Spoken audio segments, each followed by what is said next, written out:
have thought that sanctuaries would no longer be safe. Even churches and schools. Safe spaces are lost. We've become Generation Lockdown.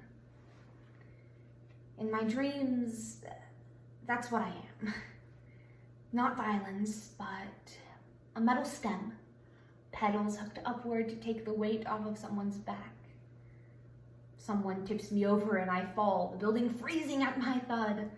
Rabbi's heart cold clench. Until he realizes the sound, thank God, a coat rack.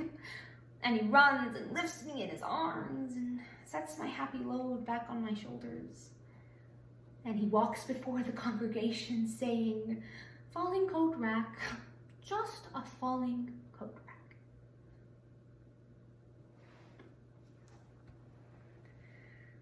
In the Pittsburgh synagogue shooting, after the fact, the rabbi was interviewed and he said that at first he thought the sound of the first gunshot was a falling coat rack.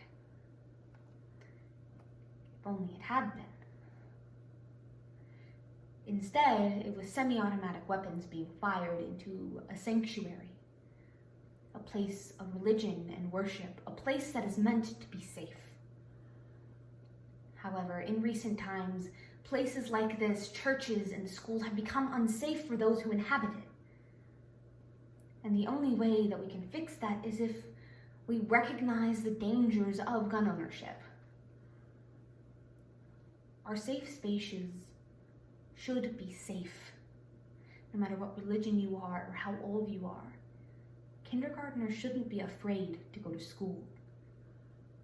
So, poems gathered by CNN have been woven together to create a piece dedicated to anyone who's ever been scared to go to school or to go to church. Because our safe spaces should be protected at all costs.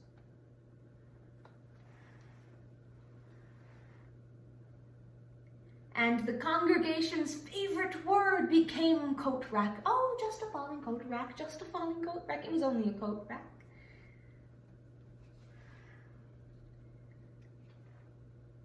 The story could end here, but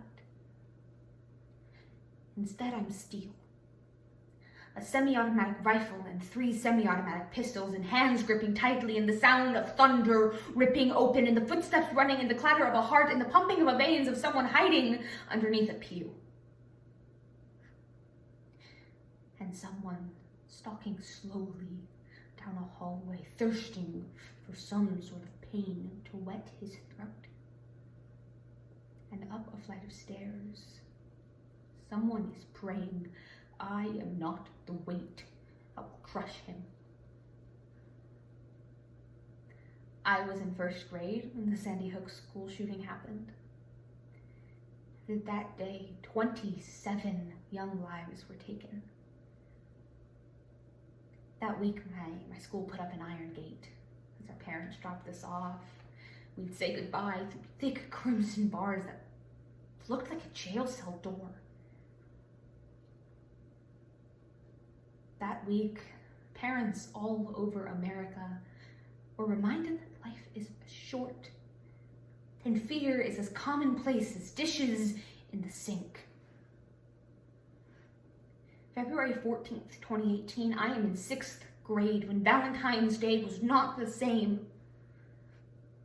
Our hearts were broken that day when 17 students in Parkland lost their lives. That year, we marched for our lives. That week, our school got a full-time armed security guard.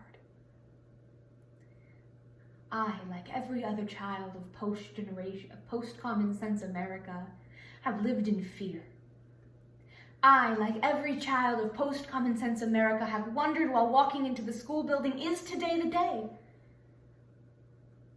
I, like every other child of post-common sense America, have been more scared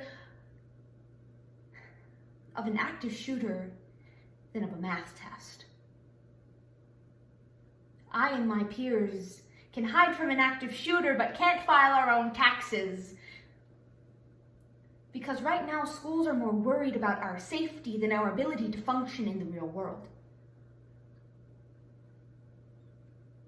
America never gets to heal when our wounds reopen again and again. There have been more mass shootings in 2019 than there have been days this year. I don't want to look at the news and wait for the next school. I don't want to look at the news and wait for the next body count.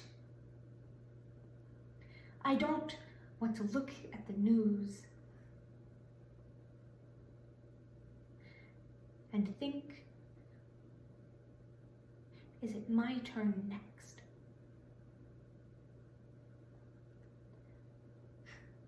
For now, I'll just lock down my heart.